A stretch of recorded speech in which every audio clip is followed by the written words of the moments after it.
तस्वीर में स्कूटी पर बैठी जिस महिला को आप देख रहे हैं, यह है 28 साल की मिंकी। मिंकी को दो लोगों से प्यार करना उस वक्त भारी पड़ गया जब एक ने इसे मौत के घाट उतार दिया। यह कोई आम हत्या नहीं थी, बल्कि मिंकी को काटकर शहर के अलग अलग हिस्सों में फेंका गया। घर में भाई के शादी की तैयारियां चल रही थी और उधर बहन का इस तरीके से खौफनाक अंत वाकई एक आश्चर्यजनक विषय था। कहानी मोहब्बत से शुरू हुई थी और उसका अंत एक बेहद ही दर्दनाक दास्तां बन गया। दोस्तों, आज की सच्ची घटना जो आपको सुनाने जा रहा हूं, यह सच्ची घटना उत्तर प्रदेश के आगरा की है। आगरा के पार्वती बिहार की रहने वाली मिंकी पिछले कुछ सालों से संजय प्लेस इलाके में स्थित एक कंपनी में काम कर रही थी। कंपनी में कुल मिलाकर 3 लोग कार्यरत थे। मिंकी एचआर मैनेजर थी, विनय अकाउंट्स डिपार्टमेंट में था और संजय जो कि कंपनी का एक अन्य कर्मचारी था। तीनों मिलकर एक कंस्ट्रक्शन कंपनी का काम संभालते थे। ऑफिस की जिम्मेदारियों के साथ साथ वक्त बिताना, मीटिंग और रोजमर्रा की बातचीत, इन्हीं सब के बीच मिंकी और विनय के बीच धीरे धीरे नजदीकियां बढ़ने लगी। जो रिश्ता शुरुआत में सिर्फ काम और दोस्ती तक सीमित था, वही समय के साथ साथ एक गहरी दोस्ती में बदल गया। धीरे धीरे दोस्ती कुछ यूं आगे बढ़ी कि ऑफिस में घर जाने के बाद भी मिंकी और विनय घंटों फोन पर बातें करने लगे। हालात यहां तक पहुंच गए कि देर रात तक बिना एक दूसरे से बात किए दोनों को नींद ही नहीं आती। लगातार बातचीत, भावनात्मक जुड़ाव और नजदीकियों ने दोस्ती को प्यार में बदल दिया। एक समय ऐसा भी आया जब समय के साथ साथ नजदीकियां बढ़ने से दोनों के बीच शारीरिक संबंध भी स्थापित हो गए। और जब एक बार ऐसा हो गया तब ये दोनों कहां मानने वाले थे। आग चूंकि दोनों ओर से लगा था, जब भी मौका मिलता दोनों एक दूसरे के साथ संबंध बना लेते। और जब रिश्ता यहां तक पहुंच गया तब दोनों ने मिलकर शादी करने का एक बड़ा फैसला भी ले लिया। भरोसा इतना गहरा हो चुका था कि दोनों ने एक दूसरे के साथ कसमें खाई और साथ जीने मरने के वादे भी कर दिए। यहां तक कि विनय मिंकी को पैसे भी देना शुरू कर दिया था, क्योंकि वह उसे पत्नी की ही तरह देखता था। लेकिन दोनों के परिवार को सिर्फ यही पता था कि वह एक अच्छे दोस्त हैं। लेकिन जून 2025 आते आते हालात बदलने लगे। मिंकी ने धीरे धीरे विनय से दूरी बनानी शुरू कर दी। इस दूरी की एक बड़ी वजह यह थी कि जब मिंकी रोज स्कूटी से ऑफिस जाया करती तो रास्ते में उसकी मुलाकात ऐसे शख्स से हो गई जिससे उसे प्यार हो गया, या फिर यूं कहें कि मिंकी का टेस्ट बदल चुका था। मिंकी अब 2 जिंदगियों को जी रही थी, एक सच जो छुपा हुआ था और दूसरा झूठ जिसे वह रोज बड़ी चालाकी के साथ जी रही थी। ऑफिस में हंसना, बातें करना पहले की ही तरह चलता रहा, लेकिन विनय 5-6 महीने से लगातार नोटिस कर रहा था जो मिंकी उससे पूरी रात फोन पर बात करती थी, अब वो बात करना कम कर दी है। हैरानी की बात यह थी कि उसका फोन पूरी तरह से वेटिंग में रहता। विनय अब समझ चुका था कि जिस लड़की को वह पत्नी के रूप में देख रहा है, वह लड़की उसे धोखा दे रही है। उसने कई बार मिंकी के सामने गिड़गिड़ा कर कहा, उसे धोखा न दे, सच बता दे, अगर कोई और है तो साफ साफ कह दे। लेकिन मिंकी हर बार उसे बहला देती, कभी बात टाल देती तो कभी हंसी मजाक से उसका ध्यान बांट देती। नवंबर में मिंकी के भाई का रिश्ता तय हुआ। जनवरी आते आते शादी के कार्ड भी छप गए। घर में खुशियों का माहौल था, तैयारियां जोरों पर था।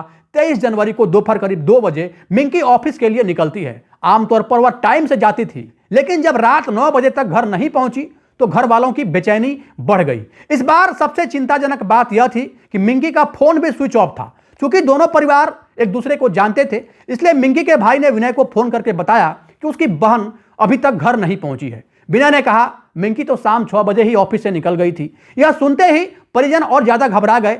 इधर उधर दोस्तों और रिश्तेदारों के यहां पूछताछ की गई, लेकिन हर जगह से यही जवाब मिला, मिंकी यहां नहीं आई है। करीब रात 1 बजे फिर से विनय को फोन किया जाता है। परिवार ने कहा उन्हें समझ नहीं आ रहा है कि अब क्या करें। इस पर विनय ने कहा, मैं थोड़ी देर में आता हूं, फिर मिलकर ढूंढते हैं। करीब रात के 2 बजे विनय पार्वती बिहार स्थित मिंकी के घर पहुंचा। सभी लोग मिलकर मिंकी की तलाश में निकल पड़े। सुबह 3 बजे तक हर संभावित जगह छानी गई, लेकिन मिंकी का कोई सुराग नहीं मिला। थक हार कर अगली सुबह परिजन थाने पहुंचकर गुमशुदगी की एक रिपोर्ट दर्ज करवाते हैं। थाने में विनय ने अपना परिचय देते हुए कहा कि मैं मिंकी का दोस्त हूं, हम ऑफिस में 3 लोग साथ काम करते हैं। मिंकी शाम को 6 बजे हमारे साथ ही ऑफिस से निकली थी।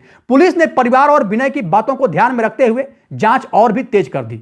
24 जनवरी की सुबह 10 बजे आगरा पुलिस को सूचना मिलती है कि यमुना नदी के जवाहर ब्रिज के पास एक बोरी में संदिग्ध हालत में कोई शव पड़ा है। पुलिस की टीम घटनास्थल पर पहुंची और जैसे ही बोरी खोली गई, पुलिस के पैरों तले मानो जमीन खिसक गई। बोरी के अंदर एक युवती का शव था, लेकिन हैरानी की बात यह थी कि उसका सिर गायब था। शव को तुरंत पोस्टमार्टम के लिए भेजा गया और मौके से एफएसएल टीम के द्वारा अनेकों सबूत जुटाए गए। पुलिस को सबसे पहले शक गया कि यह शव हो सकता है मिंकी का ही हो, क्योंकि ठीक पिछली रात ही गुमशुदगी की एक रिपोर्ट दर्ज करवाई गई थी।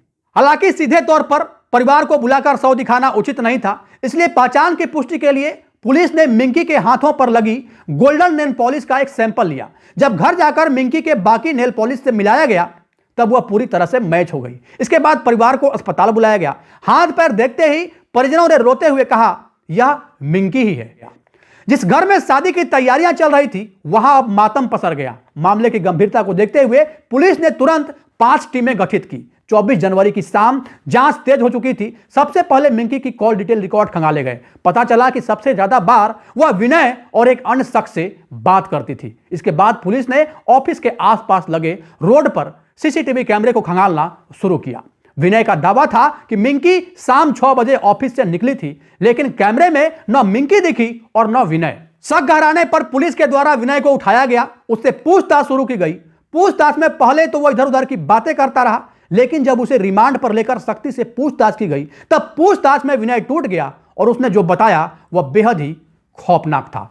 विनय ने कबूल किया कि पिछले 3 साल से वह और मिंकी एक दूसरे से बेहद प्यार करते थे। मिंकी ने उससे शादी करने की कसमें खाई थी। यह बात उसने अपने माता पिता को भी बता दिया था कि दोनों अब एक दूसरे से ही शादी करेंगे। लेकिन 2025 में मिंकी का व्यवहार अचानक बदल गया। वह देर रात किसी और से बातें करने लगी और उनसे पैसे भी लेने लगी। इन्हीं बातों को लेकर दोनों के बीच झगड़े बढ़ने लगे। 23 जनवरी को मिंकी अपने भाई की शादी का कार्ड देने ऑफिस आई थी। शाम तक दोनों साथ रहे। जब संजय घर चला गया तो रात करीब 8 बजे फोन को लेकर दोनों में जोरदार झगड़ा हो गया। विनय फोन चेक करना चाह रहा था, लेकिन मिंकी ने मना कर दिया। बहस हाथापाई में बदल गई और गुस्से में आकर विनय ने चाकू से मिंकी पर हमला कर दिया। कुछ देर बाद मिंकी हमेशा के लिए शांत हो गई।